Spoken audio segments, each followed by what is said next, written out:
Allô? Bonjour, bienvenue à toutes et à tous. Aujourd'hui, c'est la première activité de la conférence de l'Alliance canadienne de l'électrification des autobus scolaires. Notre thème, le thème de la conférence, pas nécessairement celui d'aujourd'hui, c'est électrifier le parc d'autobus scolaires du Canada, enjeux, réalités et solutions. Mon nom est Louise Lévesque, je suis directrice des politiques à Mobilité électrique Canada. Qu'est-ce que c'est cette organisation? C'est une association industrielle pan-canadienne. Donc, on regroupe des membres de l'industrie de l'électrification des transports et ce, dans tout l'écosystème, que ce soit les mines jusqu'aux utilisateurs finaux, en passant par l'infrastructure de recharge et puis manufacture de véhicules également. Donc, on représente l'industrie de l'électrification des transports au Canada. Je suis l'animatrice de ce panel et notre sujet aujourd'hui, c'est explorer les pistes vers un parc d'autobus scolaires 100% électrique. Je vais prendre un moment pour faire une reconnaissance. Les bureaux d'Équiterre sont situés sur les territoires autochtones non cédés par voie de traité que nous appelons par nos jours Montréal et Québec. Nous reconnaissons que les premiers peuples protègent leur territoire depuis des temps immémoriaux et utilisent leur savoir traditionnel pour garder les terres et les eaux. Nous sommes reconnaissants de vivre sur ce territoire et tenons à poursuivre les efforts pour le protéger.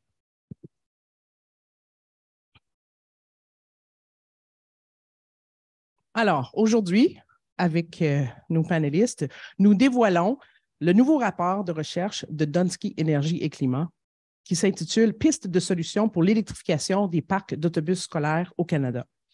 Ce rapport examine la faisabilité d'atteindre un parc d'autobus scolaires 100% électrique d'ici 2040 et évalue si un échéancier plus ambitieux est envisageable.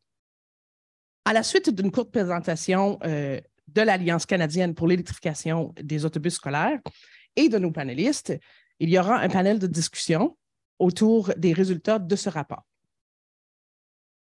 Si vous avez des questions durant les présentations, gardez-les pour la fin. Il y aura une période où on pourra échanger ici ensemble et aussi avec les personnes en ligne. Pour justement les personnes qui se joignent à nous en ligne, merci de partager vos questions dans le module questions. Alors, à la fin, on communiquera ces questions aux panélistes quand le moment sera venu. Excusez-moi, j'ai beaucoup de choses à gérer ici, là.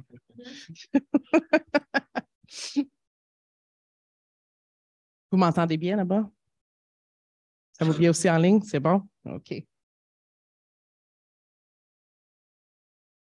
Alors, l'Alliance canadienne pour l'électrification des autobus scolaires est une initiative lancée en avril 2022 par Équiterre et Green Communities, ralliant les organisations militant en faveur des politiques qui accélèrent la transition vers les autobus scolaires électriques à travers le pays.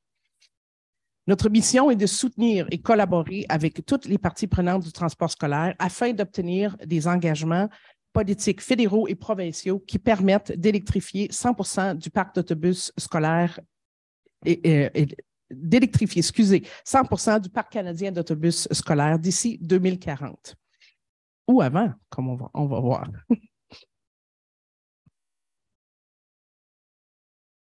Alors aujourd'hui, comme mentionné plus tôt, nous marquons le début de la conférence de l'Alliance. Et puis, c'est composé de 4 événements, dont aujourd'hui, c'est le premier. La conférence rassemble des chercheurs et des chercheuses, des responsables gouvernementaux et des gestionnaires de parcs d'autobus à travers le pays pour échanger autour de l'électrification du parc canadien d'autobus scolaires.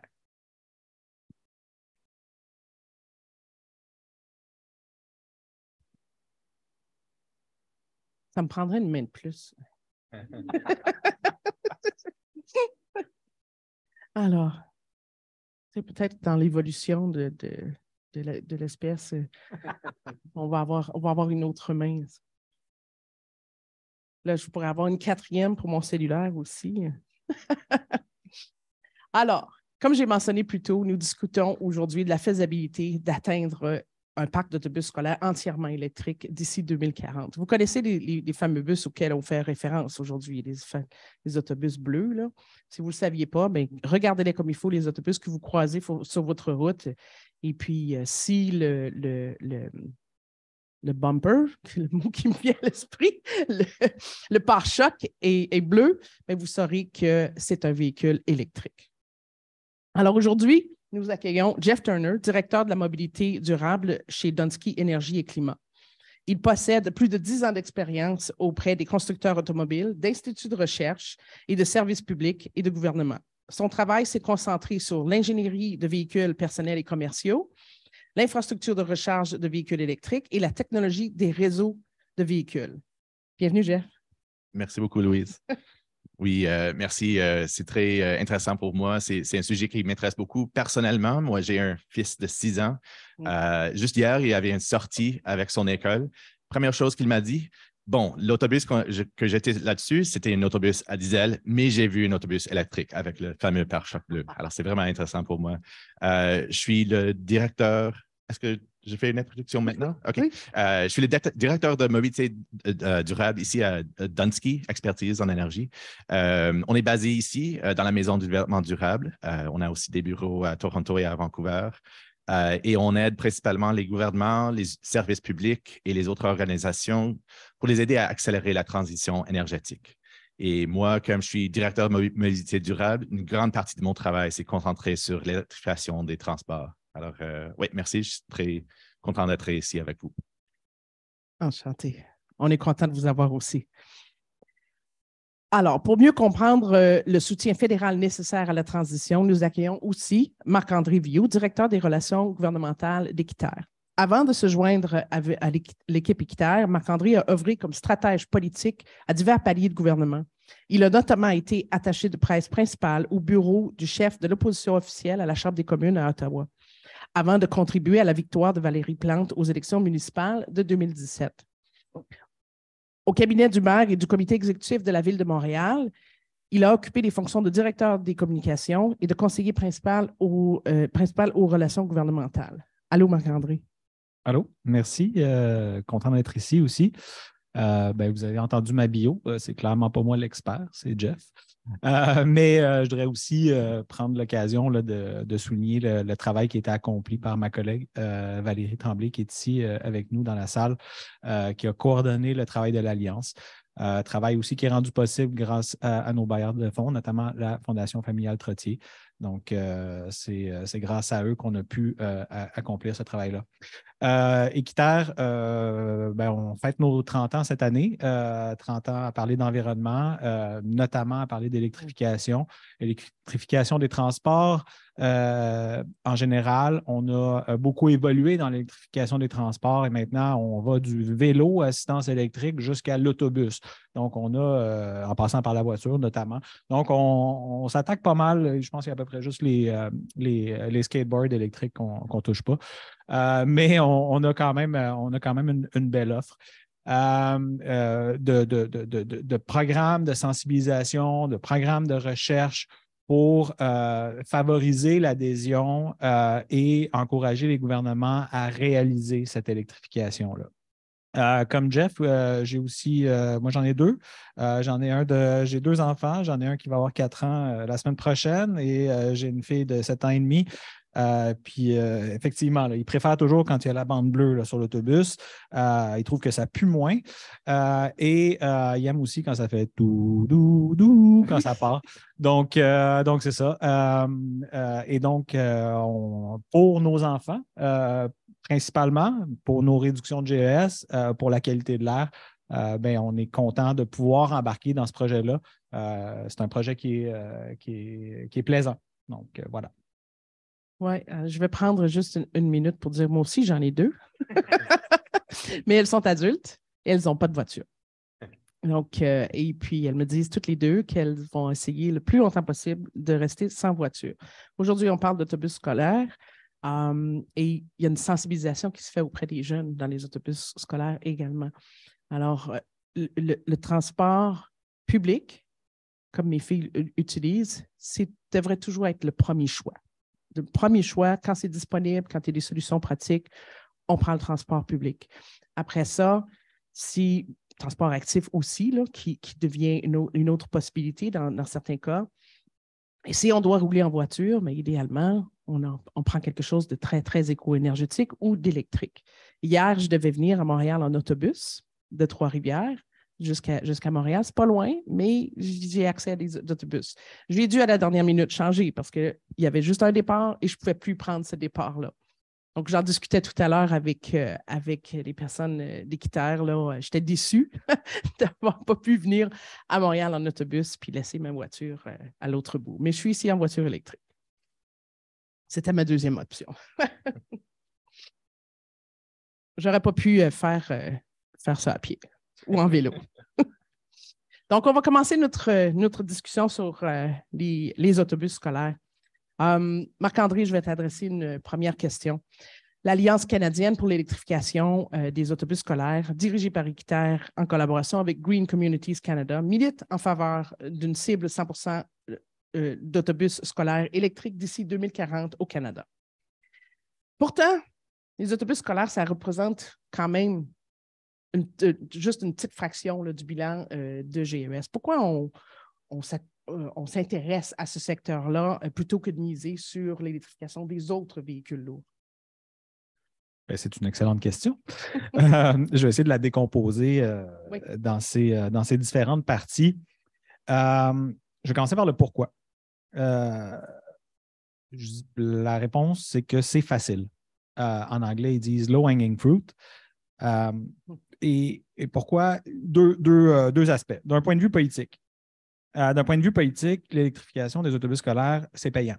Personne ne s'oppose à la tarte aux pommes. Dire au monde que tu veux empêcher les enfants de respirer des vapeurs de diesel, c'est un argument qui est généralement assez convaincant. D'un point de vue technique, maintenant, c'est aussi plus facile à électrifier. Donc, il y a des itinéraires qui sont prévisibles, qui aussi, une fois que le trajet est effectué, l'autobus peut recharger, parce que d'habitude, il dépose les enfants, puis après ça, il attend pour les récupérer. Donc, c'est des candidats qui sont, ces véhicules-là, c'est des candidats qui sont c'est des bons candidats à l'électrification pour des véhicules lourds, qui sont des véhicules, on se le rappelle, qui sont difficiles à décarboner. Maintenant, si on passe dans l'aspect réduction des GES, effectivement, on ne parle pas de grosse réduction. Donc, le gouvernement du Québec, dans son objectif pour 2024, avec l'électrification de 14 de son parc de véhicules, vise à réduire de 65 000 tonnes de GES sur 36 mégatonnes. On est dans des proportions qui sont relativement faibles. Mais c'est le secteur des transports lourds est aussi un secteur dont les émissions sont fortement en croissance. Alors, n'importe quelle réduction dans ce sous-secteur, c'est des réductions qu'on va prendre. Maintenant, il faut aussi se rappeler qu'on électrifie du transport collectif qui est par nature un mode de transport qui est faible en intensité, étant donné qu'il transporte plusieurs passagers en même temps. Donc, on ne va pas maximiser les réductions qu'on peut aller chercher, mais encore là, pour ce qui a été dit précédemment, c'est quand même intéressant. Si on rentre un petit peu plus en détail dans les chiffres, maintenant, on parle de quoi exactement? Si on brosse le portrait un peu, là, donc de 45 à 50 000 autobus scolaires en service au Canada. La majorité fonctionne au diesel. Dans ce parc-là, on a 45 % du parc qui a moins de 5 ans, 33 % du parc qui a entre 6 et 10 ans et 22 % du parc qui a plus que 10 ans. On pense un autobus a une durée de vie moyenne d'environ 12 ans. Donc, on a quand même 55% du parc qui serait à remplacer là, dans les 6 prochaines années. 22% du parc est à remplacer dans les 2-3 prochaines années. Donc, il y a quand même une pression assez importante, là, puis on aura la chance d'en discuter davantage tantôt. Il y a quand même une pression qui est quand même assez importante sur le remplacement à court terme de certains véhicules. Marc-André, juste pour souligner, la pression fait que, parce que si on le remplace aujourd'hui par un véhicule autre qu'électrique, par un autre diesel, ben on est pris avec ce diesel-là au moins pour 10 ans, sinon le retrait prématuré du véhicule plus tard. Là. Exactement. Et donc, dans une optique de réduction à la source, on ne veut pas mettre un autobus sur la route, un autobus diesel sur la route qu'on va devoir remplacer 5 ans plus tard parce que la chaîne d'approvisionnement va le permettre, etc., etc. Donc, effectivement, la question de la prolongation de la durée de vie de certains autobus, ça peut paraître contre-intuitif, mais il y a besoin, dans certains cas, et le gouvernement du Québec le fait, la prolongation de la durée de vie de certains appareils de façon à mieux répartir le remplacement des autobus. Si on regarde un peu, là, toujours dans les chiffres, si on regarde maintenant les cibles, principalement au Québec, donc le Québec vise 65% d'électrification de son parc d'autobus scolaires d'ici 2030, dans une cible de réduction de 37,5% des émissions de GES en général. Ce n'est pas une cible qui est très élevée, donc on pourrait faire des gains ailleurs aussi, éventuellement. C'est un autre sujet. À court terme, donc j'en ai parlé tantôt, donc d'ici le 31 mars 2024, on vise 14% d'électrification de la flotte. Le gouvernement du Canada n'a pas d'objectif spécifique pour l'électrification des autobus scolaires, étant donné que c'est un domaine de responsabilité quand même provinciale de fournir le service. Donc ce qu'il a, c'est des objectifs généraux pour les véhicules moyens lourds. 35% des ventes d'ici 2030 et 100% des ventes d'ici 2040. Mais là, on parle juste des ventes, on ne parle pas de la conversion. Donc, notre rapport, le rapport qu'on présente aujourd'hui, qui vise à évaluer la faisabilité d'un parc entièrement électrique d'ici 2040. Et je vais vous donner un punch tout de suite, c'est faisable. Mais on va voir tout ça en détail. Je vais repasser la parole à Louise pour la prochaine question, mais avant, je veux juste dire que ce qu'on a vu, c'est qu'il y a on peut faire l'électrification et la décarbonation des autobus scolaires. Il y a un consensus pour le faire, il y a une volonté et un leadership politique pour le faire. Et ce qui est intéressant, c'est que ce qu'on aimerait voir, c'est que cette volonté, ce leadership-là, serve de tremplin pour l'électrification aussi de d'autres sous-secteurs. Oui. Voilà. Jeff, voulais-tu ajouter quelque chose? Oui, OK. OK, ça va. Moi, j'aurais juste un compliment à ce que je ne sais pas si c'est quelque chose qui est adressé dans le rapport. Quand on parle de GES, il ne faut jamais oublier aussi que les véhicules émettent d'autres choses que des GES. Ce sont des émissions polluantes excessivement toxiques. Et on est touché par ça au quotidien. Là. Dans les rues ici, on marche, on fait du transport actif, mais tous ces véhicules-là autour de nous émettent des polluants atmosphériques qui ont des incidences directes sur la santé. Et ça, c'est reconnu. Il y a des rapports qui le démontrent, des décès prématurés, des journées d'hospitalisation. Puis ici, on parle d'autobus scolaires. Ce sont nos enfants qui sont exposés à ces émissions polluantes. Alors, pour moi, c'est une raison supplémentaire d'électrifier ces véhicules-là au plus vite. Peut-être que je vais ajouter juste quelque chose en réfléchissant sur la question initiale. Oui, certainement. C'est pourquoi miser sur l'électrification des autobus scolaires électriques. C'est une façon de sensibilisation pour ses bénéfices. C'est vraiment à part de tous les véhicules moyens et lourds, c'est celui qu'on interacte avec très souvent. Puis c'est vraiment une façon de sensibiliser les gens, les enfants surtout, de ses bénéfices, puis développer d'enthousiasme pour l'électrification des transports plus généralement. J'adopte cette raison-là aussi. Bon, ça sera pour nous deux panélistes, mais peut-être que je te laisserai commencer là, pour cette question ici. Au Québec, particulièrement à Montréal, nous voyons de plus en plus d'autobus scolaires jaunes avec la bande bleue, comme j'ai expliqué tantôt. Et ça, c'est en grande partie dû aux mesures mises en place par le gouvernement du Québec pour soutenir la transition vers les autobus scolaires électriques. Qu'en est-il au Canada? Quel est l'état du parc d'autobus scolaires canadien? Quelles sont les mesures prises actuellement par le gouvernement pour soutenir l'adoption des autobus scolaires électriques? Jeff? Oui, alors je pense que Marc-André a déjà mentionné, en tout, on parle d'environ 45 000 à 50 000 autobus scolaires en circulation Je suis aujourd'hui. impressionné par ce nombre. Oui, il y a beaucoup. Puis c'est plus ou moins 10 000 ici au Québec. C'est quelque chose qu'on a besoin un peu partout, alors c'est plus ou moins proportionnel avec la population. Mais en termes d'autobus scolaires électriques, on a inclus quelques estimations dans notre rapport. C'est environ 500 autobus scolaires électriques aujourd'hui partout au Canada. Peut-être une moitié de ça, c'est ici au Québec. Puis la reste, une grande nombre en Colombie-Britannique, puis l'île de Prince-Édouard, où on voit beaucoup de soutien pour ces autobus jusqu'à date. Alors, c'est encourageant, mais c'est quand même, on est vraiment au tout début de cette transition.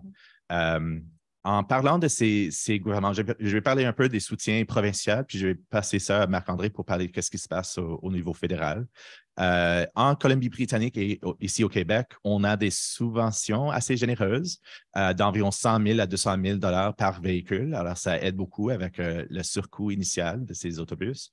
Et à l'île de Prince-Édouard, on voit une collaboration assez étroite entre le gouvernement provincial et le gouvernement fédéral pour utiliser le soutien fédéral qui a été annoncé. Alors, je vais peut-être passer à Marc-André pour parler des soutiens fédéraux. Peut-être juste avant de parler du soutien fédéral, là, je ferai un mot sur le Québec. Donc la subvention là, à l'achat pour les autobus scolaires électriques, c'est 150 000 pour l'exercice 2021-2022 et 125 000 pour l'exercice 2022-2023.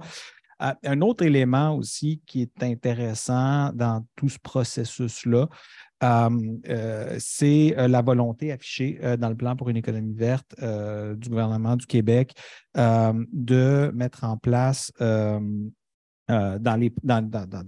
au cours des prochaines années une norme pour les véhicules zéro émission, mais les véhicules moyens lourds. Donc, ce qu'on a vu, ce qu'on a fait au Québec, ce dont on a été précurseur au Québec pour l'électrification des véhicules personnels, on semble vouloir ou avoir en tout cas affiché l'intention, c'est la troisième itération du plan de mise en œuvre du plan pour une économie verte, et on semble avoir l'intention de répliquer ça pour pouvoir accélérer et mettre en place les conditions réglementaires pour assurer un succès. Parce qu'il y a des objectifs, mais il y a aussi le succès passe aussi par un cadre réglementaire. Je me permettrais peut-être d'expliquer qu'est-ce que c'est qu'une norme VZE. C'est qu'on a, on l'appelle ici au Québec la loi zéro émission. Il y a une loi qui oblige les constructeurs automobiles à vendre, à assurer un certain pourcentage de vente de leurs véhicules, les véhicules légers, que ce soit des véhicules électriques. Là, les gouvernements,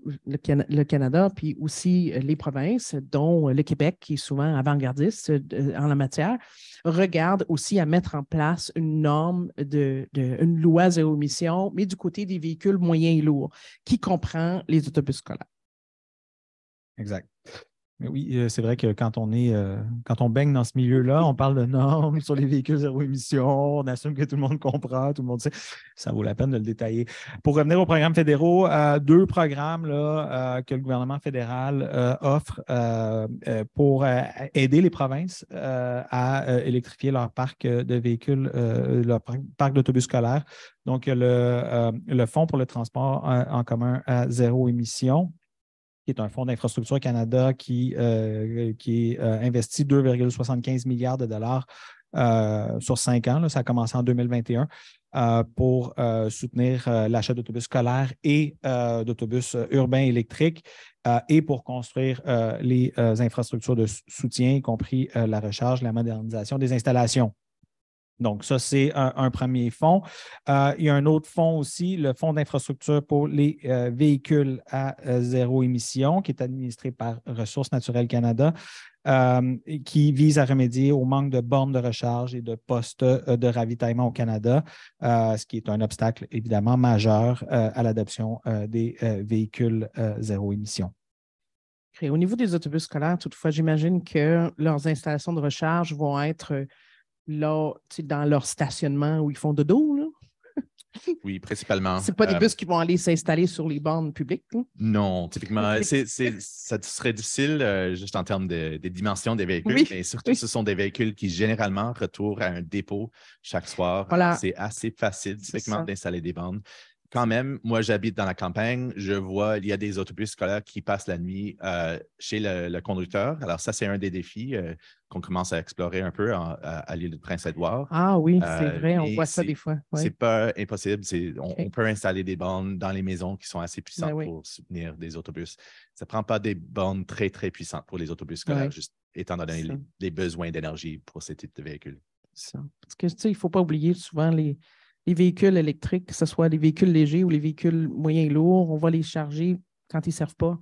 Et le contexte de véhicules scolaires, électriques scolaires, c'est parfait pour ça, là, parce qu'on s'en sert 2 fois par jour, puis après ça, le reste du temps, ils sont stationnés, puis... Il y a aussi quelques autres programmes, là, par exemple, là, je ne vais pas non plus rentrer dans les détails des programmes fédéraux et tout, mais on a aussi l'initiative d'autobus à zéro émission qui est administrée par la Banque d'infrastructure du Canada. Oui. Puis également des déductions accélérées pour amortissement accéléré également qui sont offertes pour l'acquisition des autobus. Excellent. Je voulais juste aussi, en parlant des provinces, je voulais mentionner le cible qu'ils ont annoncé à l'île de Prince-Édouard. Eux autres, ils veulent atteindre 100% de la flotte d'autobus scolaires 100% électrifiés en 2030. Alors, c'est vraiment ambitieuse. Okay. Et ça vaut la peine de souligner la distinction entre une cible sur le nombre de véhicules en circulation versus le pourcentage de ventes neuves. Par exemple, on parle d'un loi ZEV pour les véhicules moyennes et lourdes en Californie, par exemple, atteindre 100% des ventes neuves en 2040. Alors, c'est beaucoup moins ambitieuse et c'est parce qu'il y a beaucoup, comme Marc-André a mentionné, il y a beaucoup de segments du transport moyen et lourd, surtout les camions de transport de marchandises à longue distance. C'est un peu plus difficile à rectifier, ça pourrait être faisable éventuellement, mais pour l'instant, les autobus scolaires, c'est vraiment beaucoup plus facile à électrifier et c'est pour ça que je pense qu'on pourrait avoir un cible beaucoup plus ambitieuse comme on voit à l'île de Prince-Édouard. Oui, je pense que c'est quelque chose qu'on va regarder aussi, là. On va... Nous, on aime ça, les cibles ambitieuses. Là, quand quelqu'un d'autre a une cible plus ambitieuse que... Si l'île du Prince-Édouard est plus ambitieux, après ça, on va dire au gouvernement du Québec, regarde, eux autres, ils font mieux. Donc là, hein? C'était la même chose pour la loi zéro émission. Quand la Colombie-Britannique a monté ses cibles, on dit au Québec, ah, là, vous n'êtes plus les leaders. Alors voilà, on va poursuivre avec une autre question. Je vais peut-être commencer par Jeff encore pour celle-ci. Dans l'actualité, on entend souvent parler d'enjeux de capacité de production de batteries et des véhicules électriques. Et plus récemment, on parle d'enjeux liés à l'approvisionnement en électricité. Combien d'autobus devront être convertis? On l'a abordé un petit peu tout à l'heure, mais on pourrait s'amuser plus en détail là, dans les chiffres. Combien d'autobus devront être convertis à l'électricité à travers le Canada pour atteindre notre cible 2040? Et du point de vue de logistique, est-ce que l'électrification de l'ensemble du parc d'autobus scolaires d'ici 2040, est-ce que c'est réaliste? Oui, ce sont des bonnes questions et c'est certain que les contraintes sur les chaînes d'approvisionnement, c'est un sujet qu'on a étudié depuis plusieurs années chez Dunsky. On travaille depuis 2018 avec le gouvernement fédéral sur le sujet des files d'attente pour les véhicules légers dans les concessionnaires. On sait que ça a été un défi pendant les dernières années. Puis, on voit qu'en ce moment, c'est un défi aussi pour les véhicules moyennes et lourdes. Mais c'est une question de défi à court terme versus la faisabilité de ces cibles à long terme. Généralement, on parle de, comme on l'a mentionné, il y a 45 000 à 50 000 autobus scolaires. pour les électrifier, ça va prendre, avant 2040 par exemple, ça prendrait environ 3 000 à 5 000 véhicules en moyenne chaque année à électrifier. Par année, oui, exactement. Mais cela dit, dans notre rapport, on a regardé les besoins de capacité énergétique pour les batteries pour ce type de véhicules. Et ça va avec les réductions de GES. On a mentionné que oui, ce n'est pas une majeure fraction des GES dans le secteur de transport. Et en même temps, ce n'est pas nécessairement une portion très significative en termes des besoins des batteries. Alors, par exemple, on a calculé que si on estime la grandeur moyenne d'une batterie pour un autobus scolaire électrique, ça prendrait environ 1 gigawattheure par année pour tous les batteries dans les autobus scolaires qu'on a besoin chaque année. Pour mettre ce numéro en contexte, on parle aujourd'hui beaucoup d'investissements dans les usines de batteries, puis c'est souvent des usines qui peuvent construire environ 40 gigawattheures par année par usine. Alors, et en tout, on a regardé ça un peu partout en Amérique du Nord, puis on parle d'une capacité dans l'Amérique du Nord d'environ 500 gigawattheures par année dès 2030. Alors, le 1 gigawattheure qu'on a besoin pour les autobus, ça ne représente pas vraiment un enjeu très important, très difficile. Alors, de cet aspect, je dirais que c'est complètement faisable. Cela dit, je pense que c'est une question d'être dans une période d'accélération très importante en ce moment. On est vraiment au tout début, puis pour les prochaines années, ça va prendre une accélération importante de tous les aspects de la chaîne d'approvisionnement. Alors, ça va prendre quelques années avant qu'on pourrait répondre à cette demande, mais je pense qu'à long terme, c'est vraiment faisable. Oui, d'ailleurs, hier, j'étais à Bécancour pour des annonces du gouvernement sur la vallée de la transition énergétique. Et puis, il y a des installations de fabrication de précurseurs de batteries. On a aussi un fabricant d'autobus scolaires électriques au Québec, Lion Électrique, que vous connaissez, qui va faire ses propres batteries. Donc, on a cette transition-là, elle est en train là, de s'initier. Là. Donc, on peut avoir l'impression avec la situation actuelle que ce n'est pas faisable, mais ce que tu nous dis, Jeff, c'est que on est sur la bonne voie, puis on va y arriver. Il y a certainement des défis, il y a beaucoup de travail à faire, mais je pense qu'on prépare à s'attaquer à ces défis. Puis je pense que les autobus scolaires, c'est vraiment une bonne low-hanging fruit qu'on peut commencer pour vraiment donner de puissance à cette transition. Oui. Marc-André?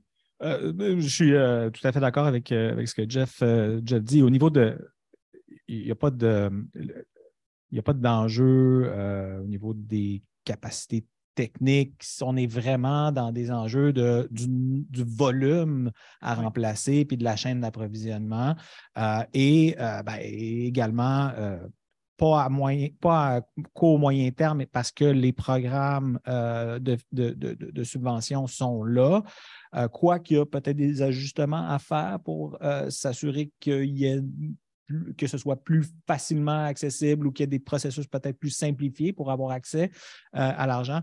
Mais sinon d'un point de vue technique, c'est très possible, c'est très réaliste d'y arriver. Mais le fait qu'on ait un nombre quand même important d'autobus qui viennent à échéance, donc la durée de vie utile arrive à échéance très rapidement, est un peu un casse-tête qu'il faut solutionner. Ouais. Je mentionne également qu'on n'a pas seulement un fabricant d'autobus ici au Québec, on en a 3. Alors, on est vraiment privilégié par rapport aux autres secteurs là, du Canada, mais vous connaissez Autobus Girardin, qui est installé à Drummondville, mais également à Drummondville, il y a Autobus Thomas. Alors, ces deux manufacturiers proposent également des véhicules scolaires 100% électriques. Alors, OK. Donc là, on s'entend que c'est possible d'arriver à électrifier le parc d'autobus scolaires d'ici 2040. Est-ce qu'on peut faire encore plus vite? Est-ce qu'on peut être encore plus ambitieux? Alors, tu sais, puis ça, pour cette question-là, on prend en considération les avantages environnementaux sur la santé, comme on a mentionné tantôt, mais aussi les enjeux opérationnels liés au remplacement là, des véhicules. Là. Mais est-ce qu'on peut penser électrifier 100% du parc d'ici 2035? Oui, c'est une très bonne question. Et comme j'ai mentionné, je soutiens n'importe quelle juridiction qui veut pousser plus fort parce que, comme on a mentionné, les bénéfices sont très importants. Alors, c'est certain que ça va prendre de l'effort, mais je pense qu'à une échelle comme la province de l'île de Prince-Édouard, je les appuie à 100%. Cela dit, pour un cible national au Canada, plus accéléré comme pour, par exemple, 100% de la parc d'autobus scolaires d'ici 2035, je reviens à cette question de cette période d'accélération. Avec une durée de vie de 12 ans, pour atteindre cette cible, ça prendrait effectivement que 100% des ventes aujourd'hui soient électriques. Et selon moi, c'est quelque chose qu'on pourrait faire dans certaines régions, mais je pense que ça va prendre quelques années pour cette période d'accélération de production des batteries des véhicules, mais aussi du côté d'infrastructures de recharge et l'éducation des flottes et des opérateurs. C'est pour ça que je dirais que oui, ça serait faisable, mais quand même, un cible de 100% en 2040, c'est quand même très ambitieuse, mais peut-être un peu plus flexible pour accommoder cette période d'accélération. Ouais. OK. Marc-André? Je vais essayer de ne pas répéter les mêmes choses que Jeff a dit, donc je vais utiliser d'autres mots peut-être.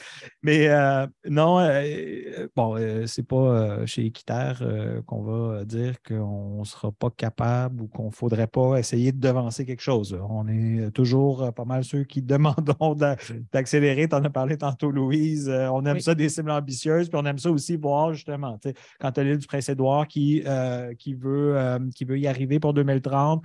Ça a créé un effet d'entraînement. Ça a créé un impact aussi sur le gouvernement fédéral qui voit ça aller puis qui dit ben là, je veux standardiser tout ça, je vais essayer qu'il y ait moins de disparité régionale. Après ça, ça fait des chicanes de compétences, mais ça, c'est un autre enjeu. Mais donc, c'est sûr que toute accélération du retrait de consommation d'hydrocarbures, est souhaitable. Mais le taux de conversion qu'on doit faire est énorme. Là. Donc, Jeff en a parlé tantôt. Là, on parle là, dans les premières années, là, on est à plus que 5000 véhicules. Là, à remplacer si on veut arriver à 100%. Donc, c'est pour ça qu'on doit malheureusement prolonger la vie de certains autobus diesel pour permettre d'avoir à long terme des retombées qui sont significatives et qui sont importantes.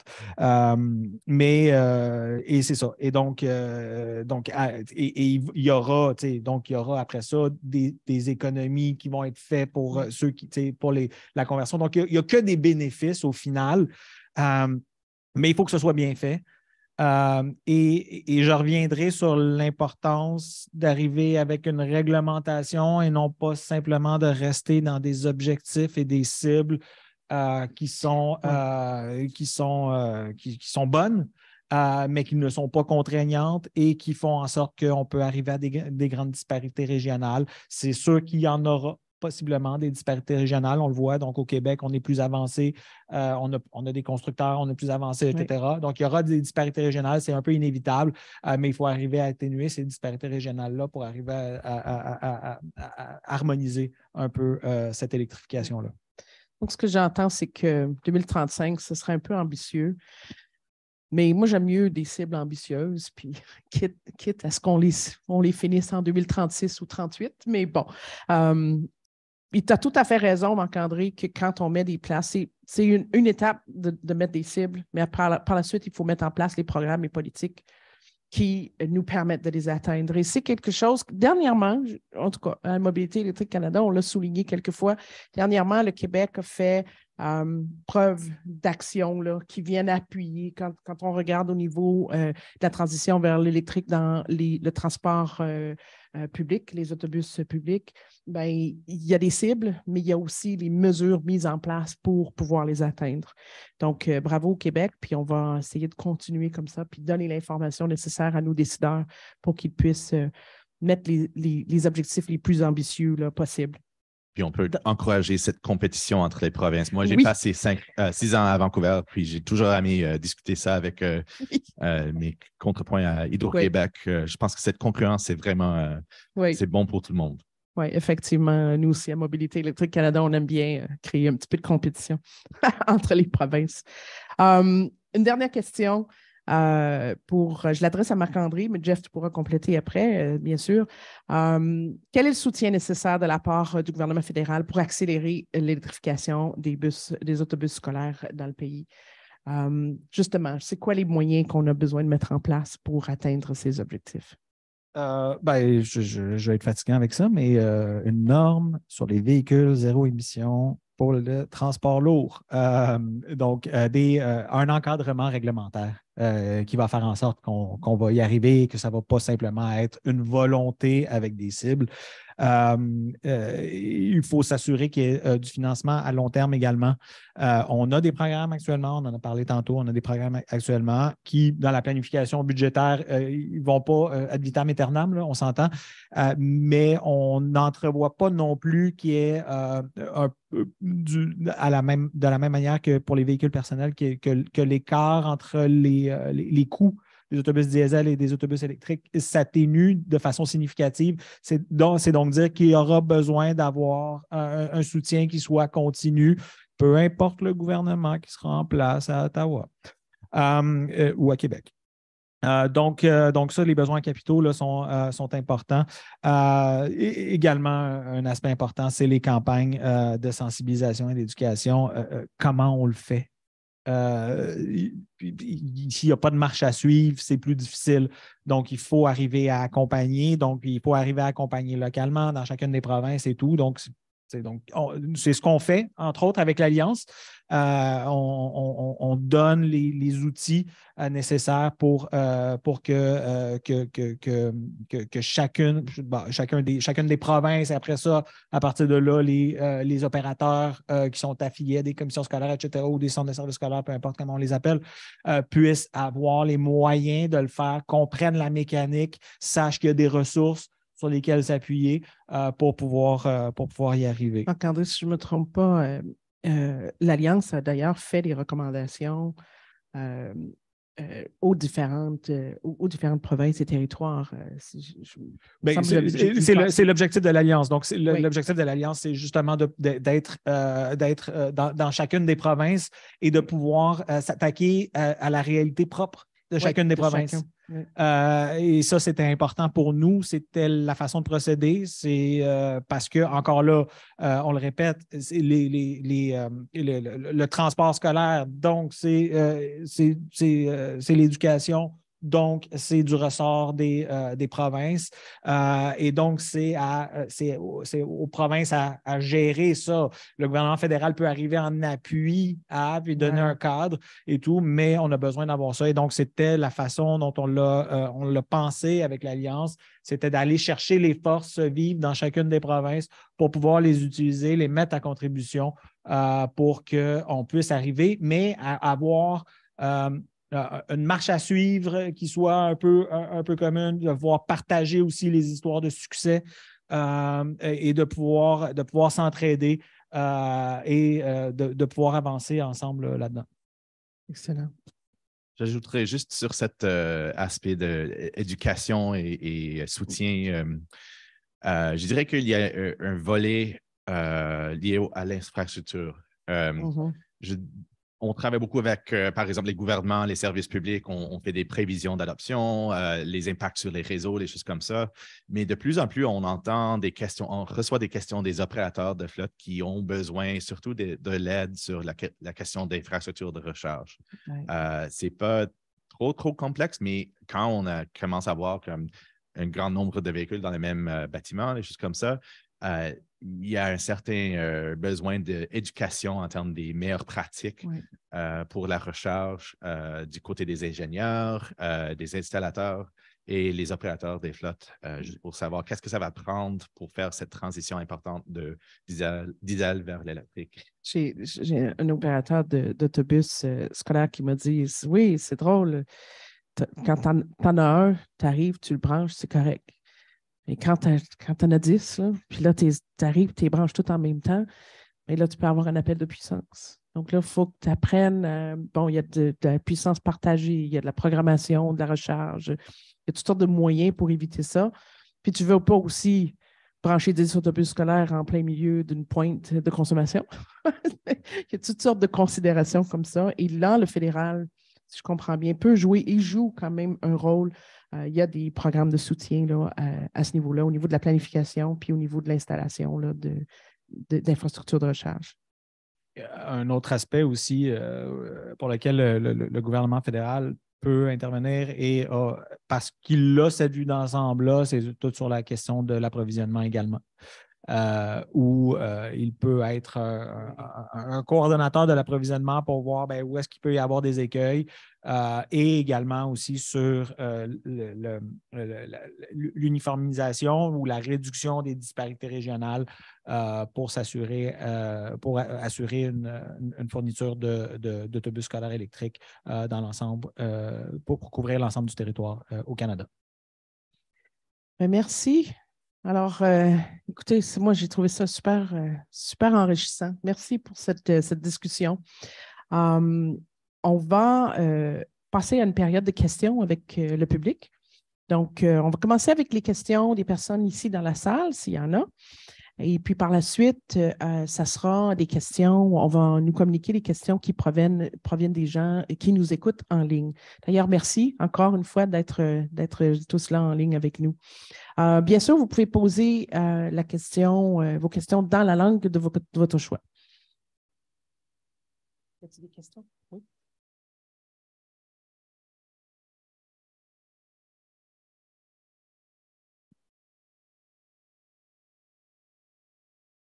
Allô? Je voulais savoir aussi, est-ce que vous voyez au niveau des enjeux d'infrastructure de recharge, parce qu'il y en a des fois aussi des transporteurs qui ont peut-être pas une grosse flotte, puis ça peut être laborieux aussi d'avoir ces infrastructures. Est-ce qu'il y a des collaborations qui peuvent être possibles, qu'on le voit avec les véhicules légers, avec le municipal, des réseaux publics, puis aussi des transporteurs qui utilisent leur autobus pour aussi en dehors du scolaire pour faire du transport nolisé? Donc, est-ce que il y a ailleurs aussi au Canada ou même aux États-Unis, je ne sais pas si Dunsky de ce côté-là ont observé dans l'étude, mais puis aussi je profite de la présence de gens d'Hydro-Québec. Est-ce que c'est quelque chose qu'on regarde de collaboration d'un réseau public ou partagé avec le municipal?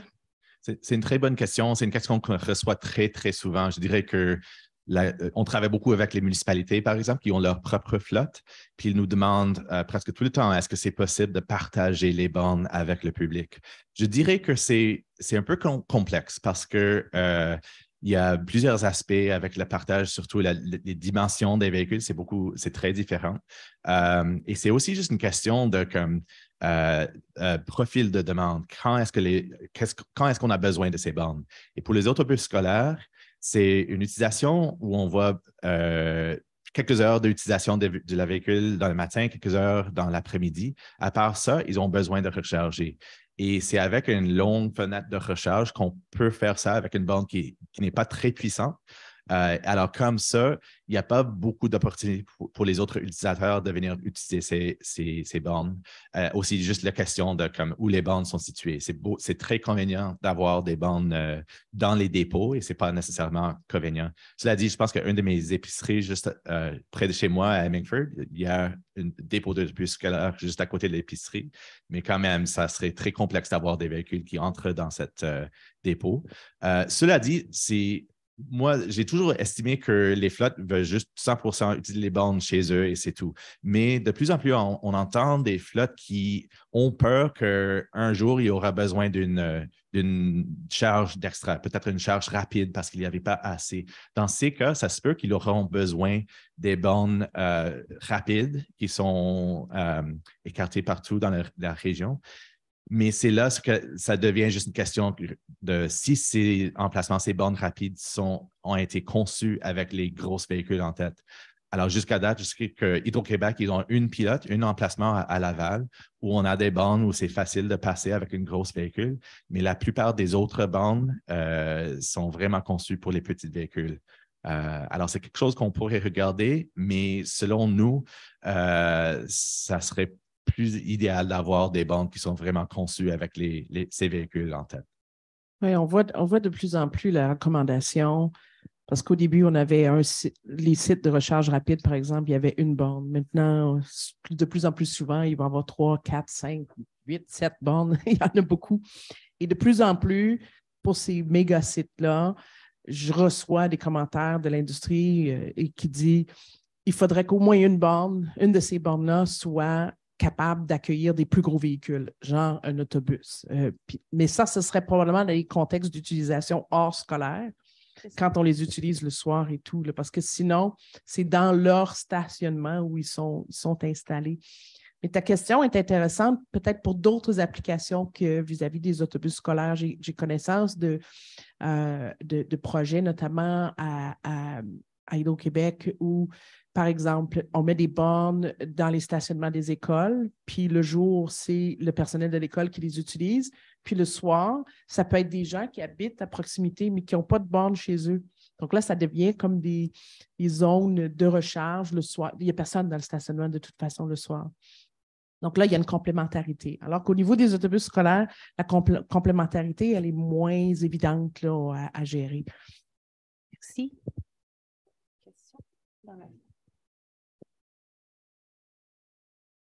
Est-ce qu'il y a d'autres questions?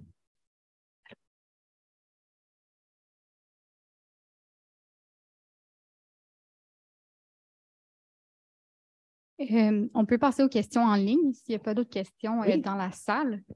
Un élément qu'on a abordé un peu dans les recommandations qui vient faire le lien avec cette question-ci, on se demande, question anonyme, Jeff, est-ce que tu pourrais donner plus de détails quant au coût des autobus électriques versus diesel, puis des besoins capitaux nécessaires pour soutenir la transition? Oui, certainement. Alors, comme on mentionne dans le rapport, il y a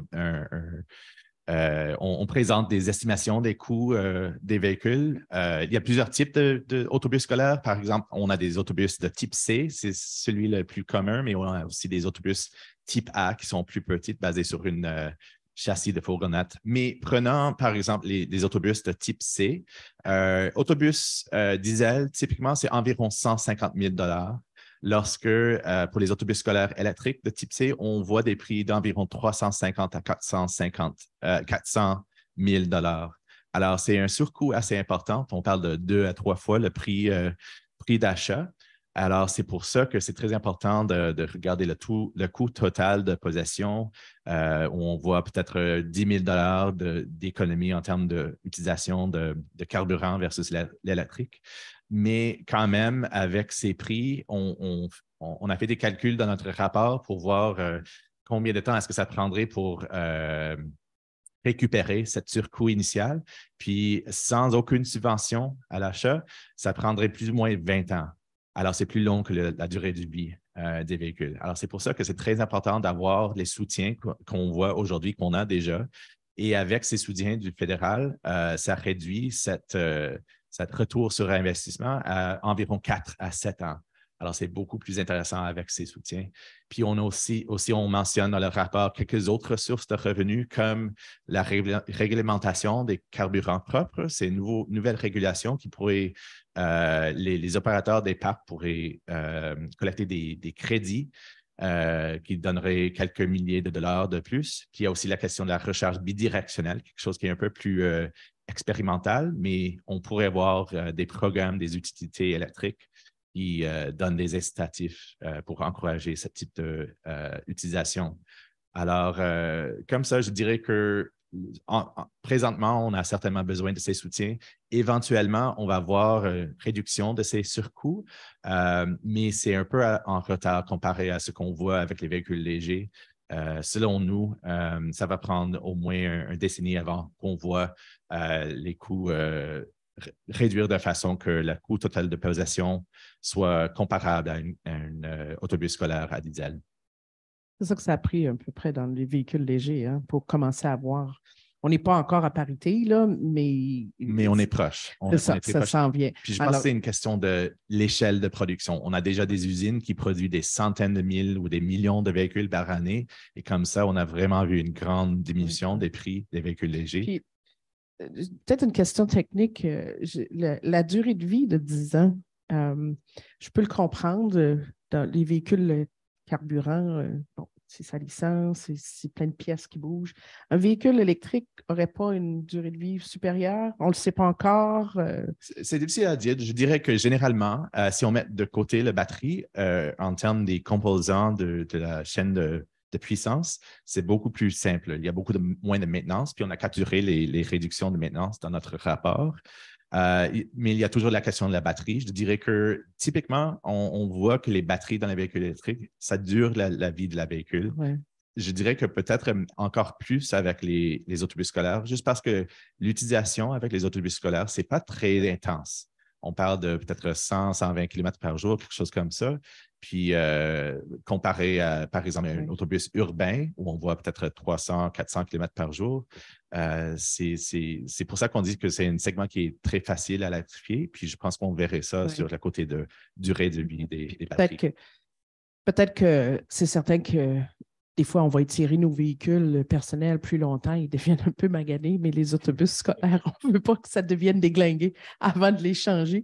Puis j'imagine peut-être que les batteries peuvent être récupérées pour d'autres choses après, même si elles durent plus longtemps là, que le véhicule. Mais je m'étais dit que pour aller récupérer le surcoût d'acquisition, j'imagine qu'on pourrait, si c'est possible d'étirer la durée de vie, on va le faire. Est-ce qu'il y a d'autres questions? Oui, on en a plusieurs encore. Ah oui, OK. Donc, je vais éviter mes propres questions. Désolée. Une question qui est anonyme, qui fait un peu référence à l'aménagement durable, à la mobilité durable, donc les impacts que l'électrification des autobus scolaires aurait. Donc, on se demande, est-ce qu'il y a un risque que l'électrification des autobus scolaires prime sur la localisation des écoles au cœur des milieux de vie et le recours à la marche et au vélo qui devrait être la première des priorités?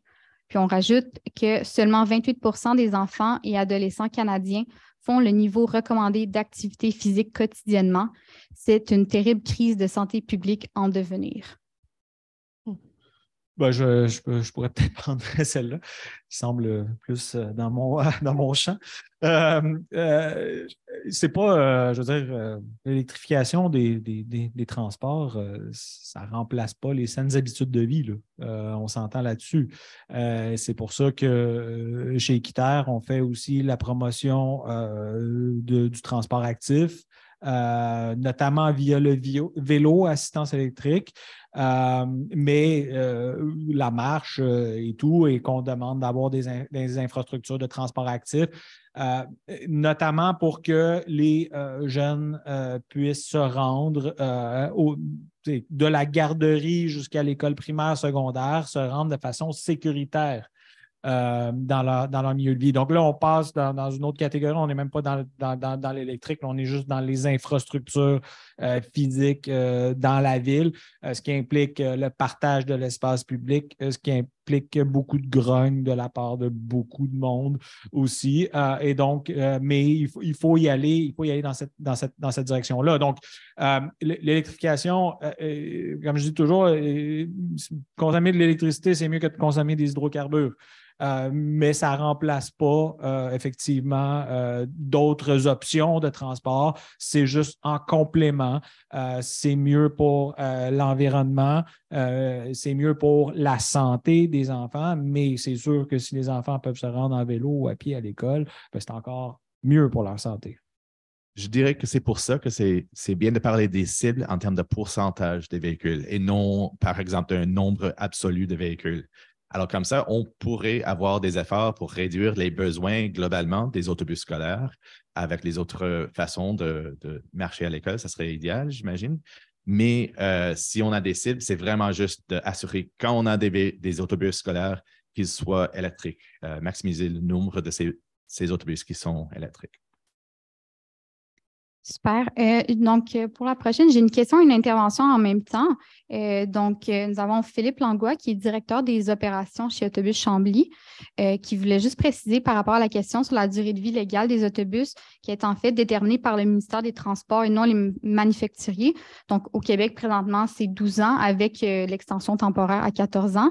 Juste précision que l'autobus peut quand même être utilisé par la suite pour des transports non lisés ou des voyages de passagers hors scolaire. Oh, merci. Merci beaucoup.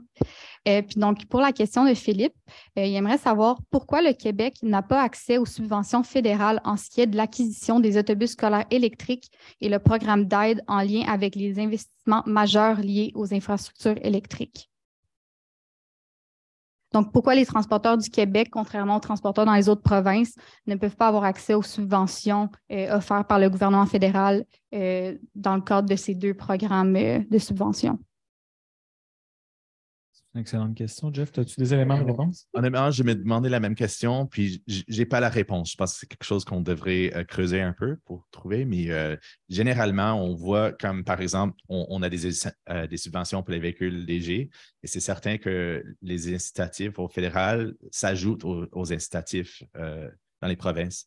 Je ne sais pas pourquoi ce n'est pas le cas avec les autobus scolaires. On devrait creuser un peu. C'est certain que mettant dans les pieds du gouvernement fédéral, on ne veut pas nécessairement donner de l'argent où on n'a pas besoin, par exemple, si on est déjà à un point où le coût total de possession pour les autobus scolaires est déjà intéressant, mais quand même, c'est une question d'équité de distribution de ces fonds fédéraux.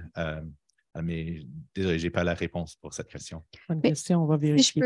Si je peux m'avancer un peu, je sais que présentement, le ministère des Transports au Québec est en discussion avec le gouvernement fédéral, voir s'il y aurait moyen de simplifier plutôt qu'avoir plusieurs programmes de subvention. Donc, 1 au Québec, 2 au fédéral, voir s'il y a moyen que les fonds soient transférés directement au gouvernement provincial. Donc, peut-être que c'est un enjeu qui va se résoudre dans les années à venir. Mais donc, en effet, présentement, les transporteurs au Québec n'y ont pas accès. C'est ça. Des fois, il y a des questions de complémentarité des programmes et de volonté de ne pas vouloir dédoubler des choses qui se font, qui peuvent être complémentaires aussi avec des transferts provinciaux dans certains secteurs. Donc, malheureusement, je n'ai pas la réponse précise non plus, mais je pense qu'on apporte certains éléments de réponse là, avec ce qui est dit. Oui. Je pense que la simplification et la standardisation va venir avec. On est encore dans les débuts du processus et donc ça va, on espère que ça puisse se clarifier avec le temps. On voit du côté des véhicules légers, là, on peut cumuler une aide fédérale avec une aide provinciale pour l'achat d'un véhicule léger. Donc, cette aide-là devrait pouvoir aussi être cumulée du côté des autobus scolaires. Parfait. J'ai une question de Conrad Casier. Donc, elle est en anglais. Je vais la lire en français, étant donné qu'on a notre traduction simultanimée. Donc, la question est, est-ce qu'on a une idée de comment que les infrastructures de recharge peuvent être installées au domicile des conducteurs d'autobus, puis comment que la faisabilité de cela peut être déterminée? Oui, c'est un défi très intéressant, selon moi.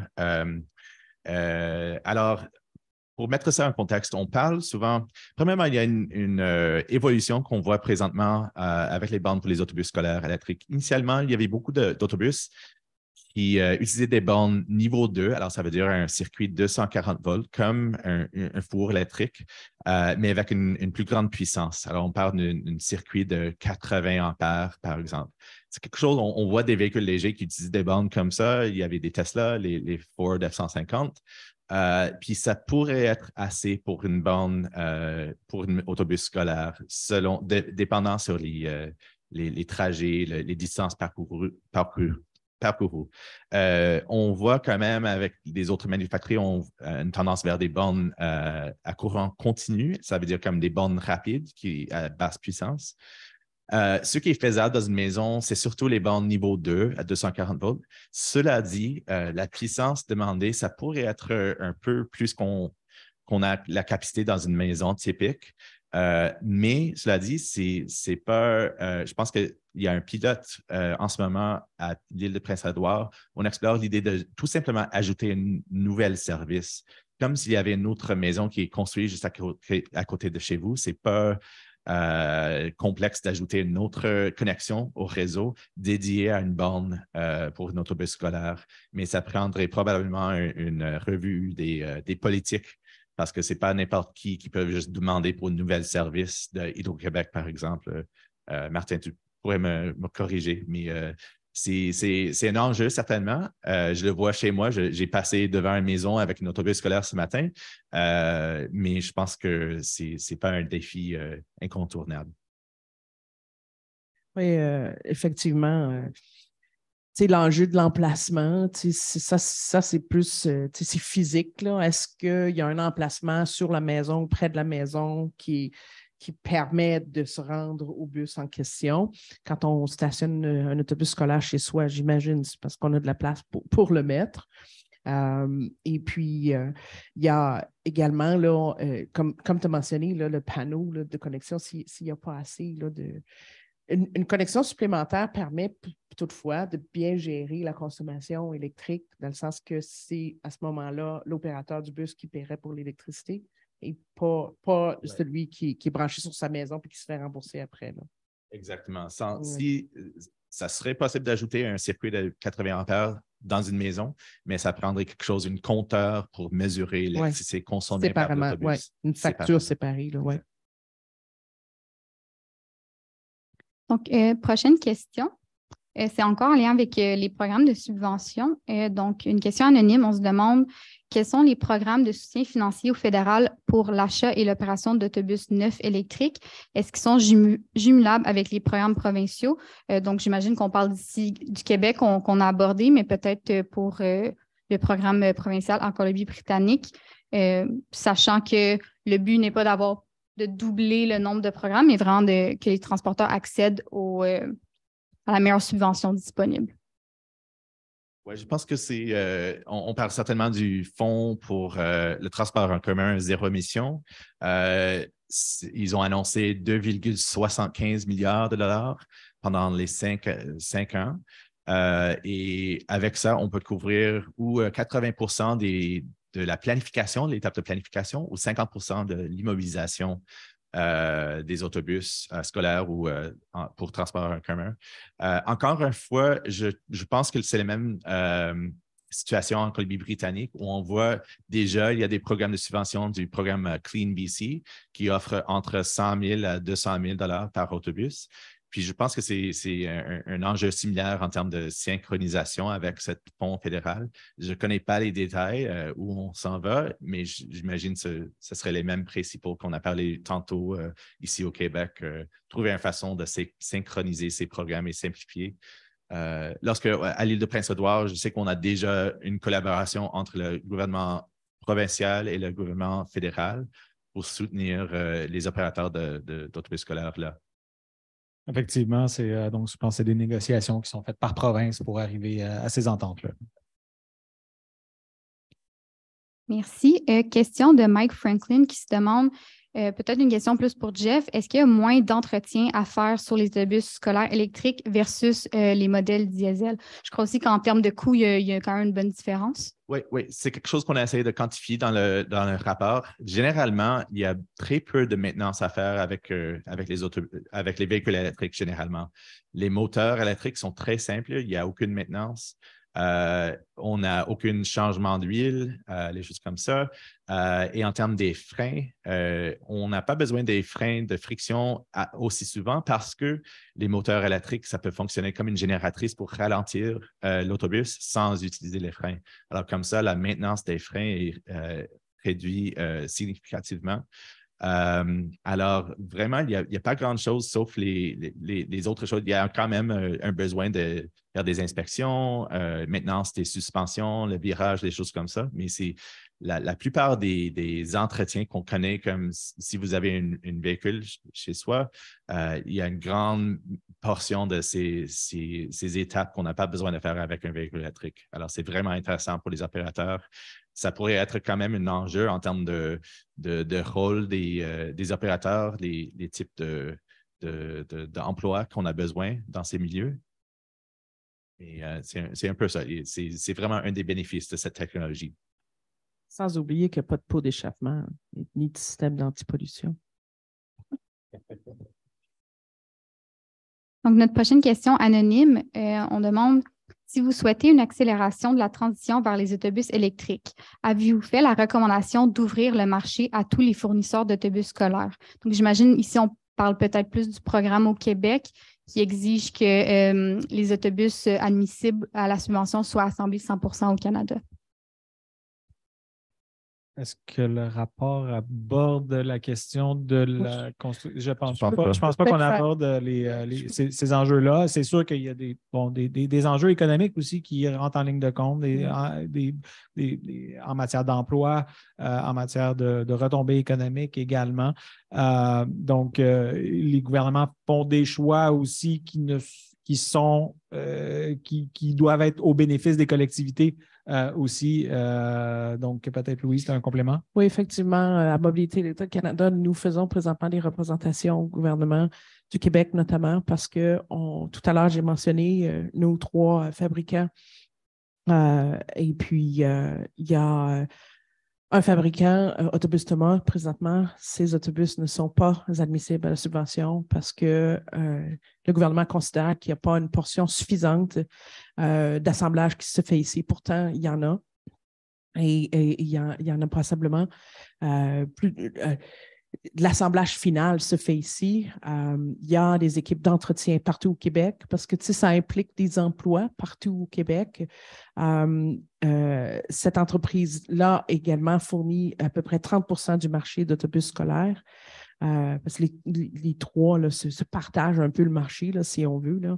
Donc, s'il n'y a pas une ouverture de ce côté-là, ça peut même d'une certaine façon, mettre en péril l'entreprise. Du côté de Girardin, ils avaient le même problème il y a quelques années. Et je me souviens là, des représentations là, qu'on avait fait pour ça. Je crois qu'ils ont réussi à avoir une entente pour un nombre limité d'autobus dans le cadre de ce programme-là. Puis quand ils vont avoir atteint ce nombre-là, bien, les autobus suivants ne sont pas admissibles. Alors, vous comprenez que quand un opérateur se trouve devant, il veut acheter ou doit acheter un autobus électrique, il a l'option A, je ne sais pas, à 300 000 avec 150 000 de subvention, puis l'option B à 300 000 avec 0 subvention. ça rend la compétition un peu inégale. Voilà. Mais dans l'électrification, on n'échappe pas aux logiques de commerce international, d'emploi, de développement économique. C'est des considérations dont il faut tenir compte. C'est un marché comme un autre aussi de la fourniture de ces autobus-là. Merci. Puis, donc, dernière question en ligne, à moins que d'autres gens se manifestent dans la minute qui suit. Une question de Chris Hill qui se demande pour les parcs d'autobus scolaires qui sont opérés de manière privée, ce qui est majoritairement le cas au Québec, est-ce que la déduction pour amortissement accéléré dont on a mentionné au début, est-ce qu'elle est aussi disponible pour les transporteurs privés? Je crois que oui, mais je n'ai jamais entendu une raison pour que ça ne serait pas disponible pour eux, mais je ne sais pas vraiment. Bonne question. Désolé à Chris. Si je ne me trompe pas, je crois que c'était aussi longtemps que la personne qui fait la demande soit une entreprise qui est profitable, la personne pouvait avoir accès à la déduction. Donc, j'imagine que dans le cas de transporteurs privés, il ne devrait pas avoir d'enjeu. Ben, effectivement, là, dans le rapport, on indique que les organismes gouvernementaux et abus non lucratifs n'ont pas accès à ce programme. Donc, ce qui fait en sorte que les autres y ont accès. Donc, oui. Parfait. Puis pour finir, on a une question qui s'est ajoutée, mais on a juste une petite précision. Au Québec, c'est à peu près 100 000 de subventions en ce moment, et ça jusqu'au 31 mars 2024. Excellent. Puis, donc, question de Sina Kiani. Que pensez-vous des solutions de recharge pour les grandes flottes? Oui, je pourrais prendre ça. Je pense que Louise a déjà mentionné l'importance de la gestion de l'énergie. C'est certain qu'avec un autobus scolaire, ce n'est pas un problème, mais dès qu'on a une dizaine ou une vingtaine de véhicules dans le même endroit, ça devient très important de gérer la puissance pour éviter les demandes d'appel, les frais de demande d'appel. Alors, ça veut dire qu'on a plusieurs options pour gérer la demande. On a des bornes intelligentes qui peuvent moduler la puissance selon la capacité électrique ou selon un horaire fixe. Et comme ça, on peut vraiment maximiser l'utilisation de capacité électrique en maintenant la demande sous un limite pour minimiser ses coûts. Alors, ça, c'est vraiment la première point de départ. Puis, ce n'est pas une technologie très complexe ou dispendieuse. C'est assez facile. Moi, j'ai déjà travaillé quand j'étais à BC Hydro. On a fait des démonstrations de plusieurs technologies qui peuvent faire exactement ça. Ce qui est plus intéressant dans l'avenir proche, ce serait peut-être l'option d'utiliser ces autobus comme une source d'énergie avec la recharge bidirectionnelle. Selon moi, c'est un sujet, en fait, Louise et moi, on a eu la chance de regarder ça avec Mobilité électrique Canada pendant les derniers mois. Je dirais que si la recharge bidirectionnelle pourrait fonctionner quelque part, ça serait avec les autobus scolaires. Ce sont des véhicules avec des grosses batteries relativement qui passent beaucoup de temps stationnés. Et c'est quelque chose qu'on a regardé dans le rapport pour voir quelles sont les opportunités d'avoir des sources de revenus en utilisant ces batteries. Ça dépend sur le service public. Si l'utilité voit un service à qui ces véhicules pourraient répondre, et si ça vaudrait la peine d'offrir des incitatifs. Mais il y a aussi l'aspect d'une source d'énergie pendant les pannes. Et on a vu juste tout récemment avec le gouvernement de l'île de Prince-Édouard, ils ont annoncé qu'ils vont utiliser ces autobus scolaires comme une source d'énergie électrique à zéro émission dans les centres de sécurité pendant des urgences. Alors, selon moi, c'est très intéressant comme façon d'utiliser ces ressources d'une façon très intelligente. Oui, c'est super ça. Je vais peut-être faire un petit peu de vulgarisation de la recharge intelligente, là, puis le partage de puissance. Je vais donner un exemple, peut-être pas réel, là, mais on a 3 autobus stationnés, puis elles sont chargés. Elles sont en recharge. Elles ont chacune une borne de recharge, 30 ampères, mais elles se partagent un circuit de 30 ampères. Donc, au début, chacun des bus va prendre environ 10 ampères. C'est vraiment au compte-gouttes, c'est un biberon, c'est correct. À un moment donné, il y en a un des bus qui va être plein. Puis là, ça va libérer, son 10 ampères va aller se partager entre les 2 autres. Ils vont se retrouver chacun avec 15 ampères. Puis après ça, à la fin, le dernier bus à se remplir va se retrouver là, avec la pleine puissance. Mais ça, il faut le calculer pour s'assurer que tout le monde soit prêt à temps pour la prochaine run.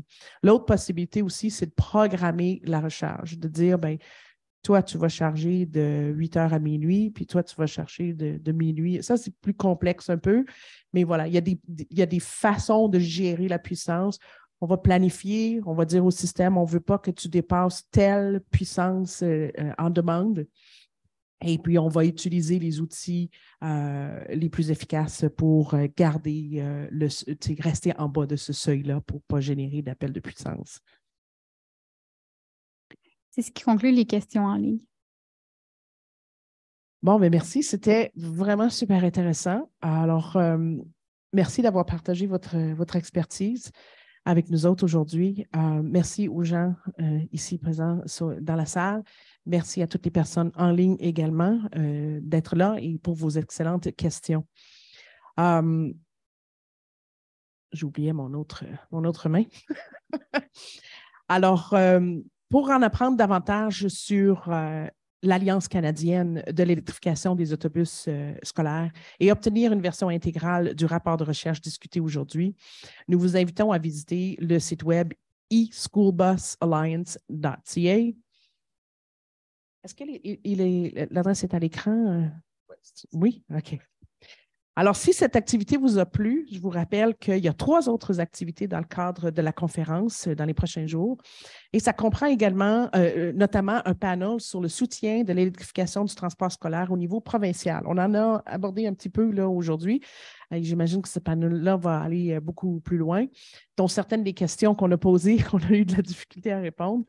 Alors, on va avoir à cette activité des responsables gouvernementaux du Québec, de l'île du Prince-Édouard et de la Colombie-Britannique. Je pense que c'est les 3 leaders au Canada. Hein? On va leur donner ça. Alors, bonne journée à tous et à toutes et merci beaucoup encore d'avoir été des nôtres. Merci. Merci beaucoup.